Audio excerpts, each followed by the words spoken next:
ಎಲ್ಲರಿಗೂ ನಮಸ್ಕಾರ. ಇವತ್ತಿನ ನಮ್ಮ ವಿಶೇಷ ಚರ್ಚೆಗೆ ಸ್ವಾಗತ. ನಮಸ್ಕಾರ. ನಾವಿವತ್ತು ಒಬ್ಬ ಶ್ರೇಷ್ಠ ಕವಿ ವಿಲಿಯಂ ಬಟ್ಲರ್ ಯೀಟ್ಸ್ ಅವರ ಒಂದು ತುಂಬಾನೇ ಪ್ರಸಿದ್ಧ ಕವನ ಸೇಲಿಂಗ್ ಟು ಬೈಜಾಂಟಿಯಂ ಬಗ್ಗೆ ಮಾತಾಡೋಣ ಅಂತಿದ್ದೀವಿ. ಹೌದು, ಬಹಳ ಮುಖ್ಯವಾದ ಕವನ ಇದು. ನಮ್ಮತರ ಈ ಕವನದ ಬಗ್ಗೆ ಕೆಲವೊಂದು ವಿಶ್ಲೇಷಣೆಗಳು ಇವೆ. ನಮ್ಮ ಗುರಿ ಏನಂದ್ರೆ ಈ ಕವನವನ್ನ ಪದ್ಯವಾಗಿ ನೋಡ್ತಾ ಅದರ ಆಳವಾದ ಅರ್ಥ ಅಂದ್ರೆ ವಯಸ್ಸಾಗೋದು, ಕಲೆ, ಅಮರತ್ವ ಈ ವಿಷಯಗಳನ್ನ ಯೀಟ್ಸ್ ಹೇಗೆ ನೋಡಿದ್ದಾರೆ ಅಂತ ಅರ್ಥ ಮಾಡ್ಕೊಳ್ಳೋದು. ಮತ್ತೆ ಆ ಬೈಜಾಂಟಿಯಂ ಇದೆಯಲ್ಲ, ಅದರ ಸಾಂಕೇತಿಕತೆ ಕೂಡ ಮುಖ್ಯ. ಹೌದು, ಖಂಡಿತ. ಬರೀ ಒಂದು ಊರಲ್ಲ ಅದು. ಸರಿ, ಹಾಗಾದ್ರೆ ಶುರು ಮಾಡೋಣವಾ? ಖಂಡಿತ.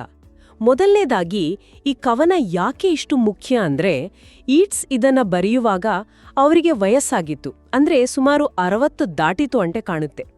ಹಾಗಾಗಿ ಆ ವಯಸ್ಸಿನ ಅನುಭವಗಳು, ದೇಹದ ಬದಲಾವಣೆಗಳು, ಸಾವಿನ ಯೋಚನೆ ಇವೆಲ್ಲದರ ನಡುವೆ ಒಂದು ಶಾಶ್ವತವಾದದ್ದನ್ನ ಹುಡುಕೋ ಪ್ರಯತ್ನ ಅದು ಈ ಕವನದಲ್ಲಿ ಕಾಣಿಸುತ್ತೆ.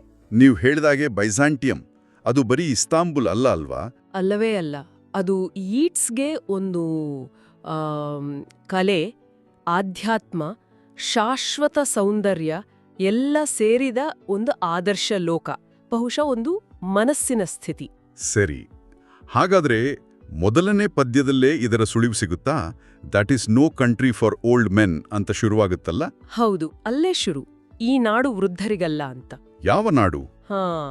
ಆ ಜಗತ್ತು ಎಲ್ಲೆಲ್ಲೂ ಯುವಕರು, ಪ್ರೀತಿ, ಹಾಡೋ ಹಕ್ಕಿಗಳು, ಮೀನುಗಳು, ಮರಗಳು ಎಲ್ಲವೂ ಆ ನೈಸರ್ಗಿಕ ಚಕ್ರದಲ್ಲಿವೆ.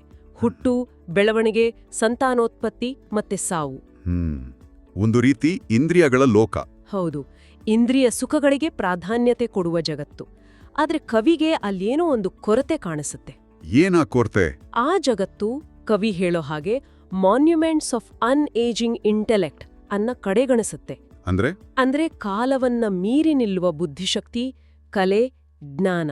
ಅದೇ ಆ ಸ್ಮಾರಕಗಳನ್ನ ಅದು ಗಮನಿಸೋದೇ ಇಲ್ಲ.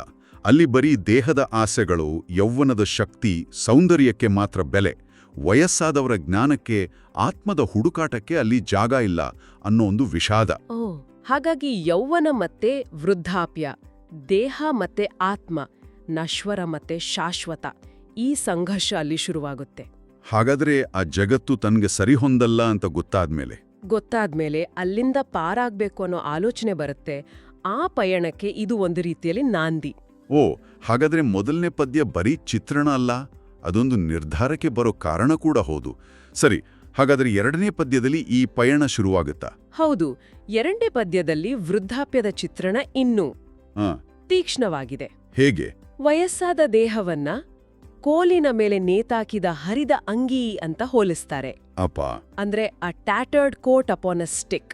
ಹೌದು, ಅಂದ್ರೆ ಅದು ಬರೀ ಒಂದು ಚಿಂದಿ ಬಟ್ಟೆ, ಉಪಯೋಗಕ್ಕೆ ಬಾರದ ವಸ್ತು ಅನ್ನೋ ತರ ಸ್ವಲ್ಪ ಕಠೋರ ಅನ್ಸ್ಬೋದು. ಆದ್ರೆ ದೇಹದ ಮೇಲಿನ ಆ ನಿರಾಸೆ ಸ್ಪಷ್ಟವಾಗಿದೆ. ಆದ್ರ ಅಷ್ಟಕ್ಕೆ ಮುಗೀತಾ? ದೇಹ ಹಾಗಿದೆ ಅಂತಕ್ಷಣ ಎಲ್ಲ ಮುಗೀತಾ? ಇಲ್ಲ, ಅದೇ ಸ್ವಾರಸ್ಯ.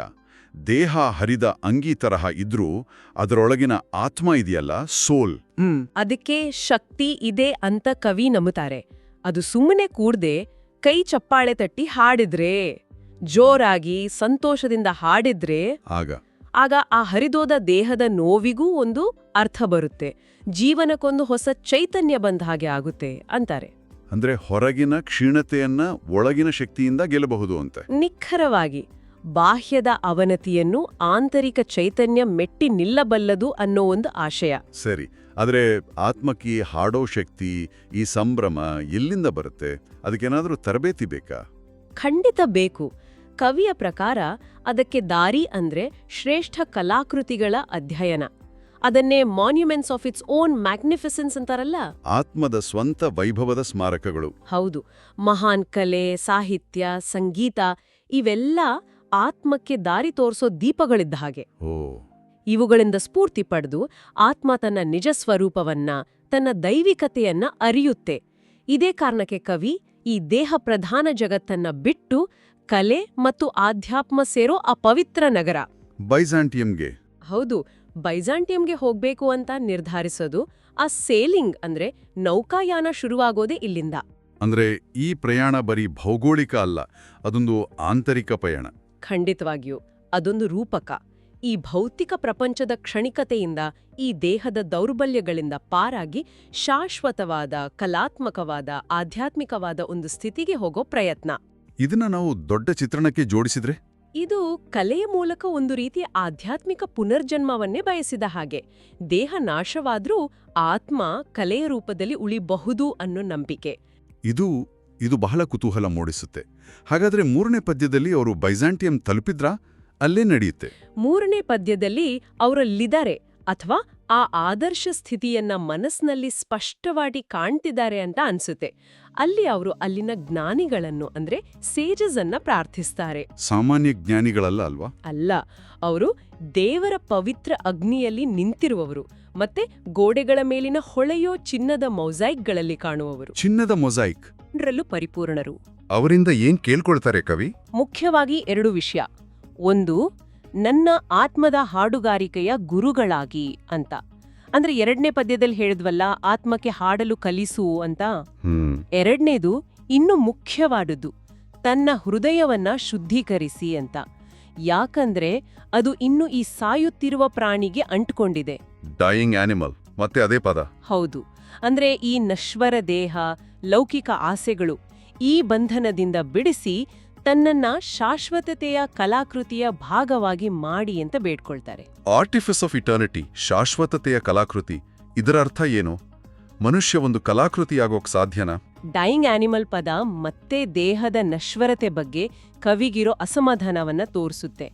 ಆದ್ರೆ ಆರ್ಟಿಫಿಸ್ ಆಫ್ ಇಟರ್ನಿಟಿ ಇದೆಯಲ್ಲ, ಅದು ಬಹಳ ಗಹನವಾದದ್ದು. ಆರ್ಟಿಫಿಸ್ ಅಂದ್ರೆ ಕೃತಕವಾದದ್ದು, ಮನುಷ್ಯ ಮಾಡಿದ್ದು.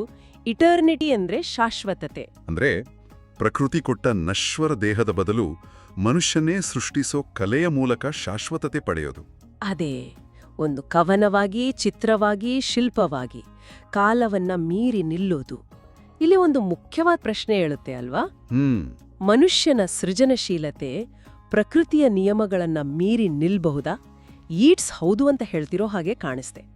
ಆ ಪವಿತ್ರ ಅಗ್ನಿ ಇದೆಯಲ್ಲ, ಅದು ಶುದ್ಧೀಕರಣ ಮಾತ್ರ ಅಲ್ಲ, ಅದೊಂದು ಸೃಜನಶೀಲ ಶಕ್ತಿ, ಸ್ಫೂರ್ತಿ ಕೂಡ. ವಾವ್!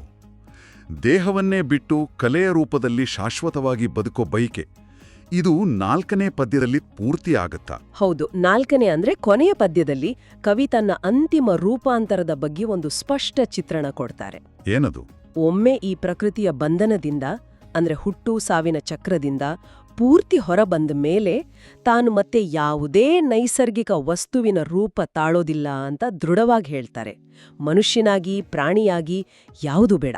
ಮತ್ತೆ ಏನಾಗೋಲ್ ಬಯಸ್ತಾರೆ? ಅವರು ಬಯಸೋದು ಒಂದು ಕಲಾತ್ಮಕ ರೂಪ. ಗ್ರೀಕ್ ಕುಶಲಕರ್ಮಿಗಳು ಚಿನ್ನದಿಂದ, ಸುತ್ತಿಗೆಯಿಂದ ಬಡಿದು ಹೊಳ್ಪು ಕೊಟ್ಟು ಮಾಡಿದಂಥ ಒಂದು ಸುಂದರವಾದ ಚಿನ್ನದ ಹಕ್ಕಿ. ಚಿನ್ನದ ಹಕ್ಕಿ? ಹೌದು. ಆ ಹಕ್ಕಿ ಬೈಜಾಂಟಿಯಂ ಅರಮನೆಯ ಚಿನ್ನದ ಕೊಂಬೆಯ ಮೇಲೆ ಕೂತು ಅಲ್ಲಿನ ಪ್ರಭುಗಳಿಗೆ, ಮಹಿಳೆಯರಿಗೆ ಭೂತ, ವರ್ತಮಾನ, ಭವಿಷ್ಯದ ಬಗ್ಗೆ ಅಂದ್ರೆ ಕಾಲಾತೀತ ಸತ್ಯಗಳನ್ನ ಸದಾಕಾಲ ಹಾಡುತ್ತಿರುತ್ತೆ. ಚಿನ್ನದ ಹಕ್ಕಿ. ಯಾಕೆ ಹಕ್ಕಿ? ಅದು ಚಿನ್ನದ್ದು. ಇದಕ್ಕೇನಾದ್ರೂ ವಿಶೇಷ ಅರ್ಥ ಇದೆಯಾ? ಖಂಡಿತ ಇದೆ. ಆ ಹಕ್ಕಿ ಅಂದ್ರೆ ಸಾಮಾನ್ಯವಾಗಿ ಹಾಡು, ಸ್ವಾತಂತ್ರ್ಯ, ಆತ್ಮದ ಸಂಕೇತ. ಆದ್ರೆ ಇದು ನೈಸರ್ಗಿಕ ಹಕ್ಕಿ ಅಲ್ಲ. ಚಿನ್ನದ್ದು? ಹೌದು, ಚಿನ್ನದ್ದು. ಚಿನ್ನ ಕೊಳೆಯಲ್ಲ, ಅದು ಶಾಶ್ವತ, ಅಮೂಲ್ಯ, ದೈವಿಕತೆಗೆ ಹತ್ತಿರ. ಹಾಗಾಗಿ ಈ ಚಿನ್ನದ ಹಕ್ಕಿ ಬರೀ ಕಲಾಕೃತಿಯಲ್ಲ, ಅದು ಪ್ರಕೃತಿಯ ಚಕ್ರದಿಂದ ಬಿಡುಗಡೆ ಹೊಂದಿದ, ಕಲೆ ಮೂಲಕ ಅಮರತ್ವ ಪಡೆದ ಆತ್ಮದ ಪ್ರತೀಕ. ಅದು ಹಾಡೋದು ಕೂಡ ಸತ್ಯಗಳನ್ನ? ಹೌದು, ಕಾಲಾತೀತ ಸತ್ಯಗಳನ್ನ. ಅಂದ್ರೆ ಕಲೆಗೆ ಸಮಯವನ್ನ ಮೀರೋ ಶಕ್ತಿ ಇದೆ, ಶಾಶ್ವತ ಜ್ಞಾನವನ್ನ ಮುಂದಕ್ಕೂ ತಲುಪಿಸೋ ತಾಕತ್ತು ಇದೆ ಅಂತ ಈಟ್ಸ್ ನಂಬಿದ್ರು. ಇದು ಅವರ ಅಂತಿಮ ದೃಷ್ಟಿ, ಕಲೆ ಮತ್ತು ಆತ್ಮ ಒಂದಾಗೋದು, ಶಾಶ್ವತತೆಯಲ್ಲಿ ಒಂದಾಗೋದು. ಅದ್ಭುತ. ನಿಜಕ್ಕೂ ಒಂದು ಪ್ರಯಾಣದ ಹಾಗೆ ಇದೆ ಇಡೀ ಕವನ. ವಯಸ್ಸಾದ ದೇಹದ ವಾಸ್ತವದಿಂದ ಶುರುವಾಗಿ ಕಲೆಯ ಮೂಲಕ ಅಮರತ್ವದ ಭವ್ಯ ಕಲ್ಪನೆಯವರೆಗೆ. ಸರಿ, ಹಾಗಾದ್ರೆ ಒಟ್ಟಾರೆಯಾಗಿ ಇದರ ಮುಖ್ಯ ವಿಷಯಗಳನ್ನು ನಾವು ಹೇಗೆ ಪಟ್ಟಿ ಮಾಡ್ಬೋದು? ಕೆಲವು ಮುಖ್ಯ ಅಂಶಗಳು ಹೀಗಿರ್ಬೋದು. 1, ವಯಸ್ಸಾಗುವಿಕೆ ಮತ್ತು ಮರ್ತ್ಯತೆ. ದೇಹ ಕ್ಷಯಿಸುತ್ತೆ ಅನ್ನೋ ನೋವು, ಆದ್ರೆ ಆತ್ಮಕ್ಕೆ ಅದನ್ನ ಮೀರುವ ಶಕ್ತಿ ಇದೆ ಅನ್ನೋ ಹುಡುಕಾಟ. ಸರಿ. 2, ಕಲೆ ಮತ್ತು ಅಮರತ್ವ. ಕಲೆ ಬೈ ಸೌಂದರ್ಯ ಅಲ್ಲ, ಅದು ಶಾಶ್ವತತೆಯನ್ನು ಮುಟ್ಟೋ ಒಂದು ದಾರಿ. ಈಟ್ಸ್ಗೆ ಕಲಾಕೃತಿಗಳು ಪ್ರಕೃತಿಯ ನಶ್ವರತೆಗೆ ಒಂದು ಉತ್ತರ ಇದ್ದ ಹಾಗೆ. ಹ್ಮ್ 3. ಬೈಜಾಂಟ್ಯಂ ಒಂದು ಸಂಕೇತವಾಗಿ. ಅದು ಕಲೆ, ಆಧ್ಯಾತ್ಮ, ಇತಿಹಾಸ, ಶಾಶ್ವತ ಜ್ಞಾನ ಎಲ್ಲ ಸೇರಿದ ಒಂದು ಆದರ್ಶ ಸ್ಥಿತಿ. ಹೌದು. 4. ಆತ್ಮದ ಪ್ರಯಾಣ. ಈ ಇಂದ್ರಿಯ ಲೋಕದಿಂದ ಕ್ಷಯಿಸೋ ಜಗತ್ತಿಂದ ಶುದ್ಧವಾದ, ಶಾಶ್ವತವಾದ, ಕಲಾತ್ಮಕವಾದ ಅಸ್ತಿತ್ವದ ಕಡೆಗೆ ಆತ್ಮ ಹೋಗೋ ದಾರಿ. ಆಮೇಲೆ 5. ಪ್ರಕೃತಿ ಮತ್ತು ಕಲೆಯ ನಡುವಿನ ಒಂದು ದ್ವಂದ್ವ. ನೈಸರ್ಗಿಕವಾದದ್ದು ನಶ್ವರ, ಕಲಾತ್ಮಕವಾದದ್ದು ಶಾಶ್ವತ. ಯೀಟ್ಸ್ ಸ್ಪಷ್ಟವಾಗಿ ಕಲೆಯ ಕಡೆ ವಾಲುತ್ತಾರೆ. ಇವೆಲ್ಲ ಹಾಗಾದ್ರೆ ಕೊನೆಯಲ್ಲಿ ಇದೆಲ್ಲದರ ಅರ್ಥವೇನು? ಸೈಲಿಂಗ್ ಟು ಬೈಜಾಂಟಿಯಂ ಅಂದ್ರೆ ಏನು ಅಂತ ಒಂದೆರಡು ವಾಕ್ಯದಲ್ಲಿ ಹೇಳೋದಾದ್ರೆ? ಖಂಡಿತ. ಇದು ವಯಸ್ಸಾದ ಕವಿಯೊಬ್ಬನ ಆಧ್ಯಾತ್ಮಿಕ ಮತ್ತು ಕಲಾತ್ಮಕ ಹಂಬಲದ ಕಥೆ ಅಂತ ಹೇಳ್ಬೋದು. ಕ್ಷೀಣಿಸ್ತಿರೋ ದೇಹ ನಶ್ವರ ಜಗತ್ತಿನ ವಾಸ್ತವವನ್ನ ಒಪ್ಕೊಳ್ತಾನೆ, ಅದರಿಂದ ಪಾರಾಗಲು ಕಲೆ ಮತ್ತು ಆತ್ಮದ ಶಾಶ್ವತ ಜಗತ್ತಿನ ಕಡೆಗೆ ಸಾಗೋ ಒಂದು ಮಾನಸಿಕ ಪ್ರಯಾಣ. ಇದು ಬರೀ ವೃದ್ಧಾಪ್ಯದ ಬಗ್ಗೆ ಮಾತ್ರ ಅಲ್ಲ. ಖಂಡಿತ ಅಲ್ಲ. ಇದು ಮನುಷ್ಯನ ಸೃಜನಶೀಲತೆ, ಸೌಂದರ್ಯದ ಹುಡುಕಾಟ ಮತ್ತೆ ಸಾವನ್ನ ಮೀರಿ ನಿಲ್ಲುವ ಒಂದು ಆಳವಾದ ಬಯಕೆಯ ಶೋಧನೆ.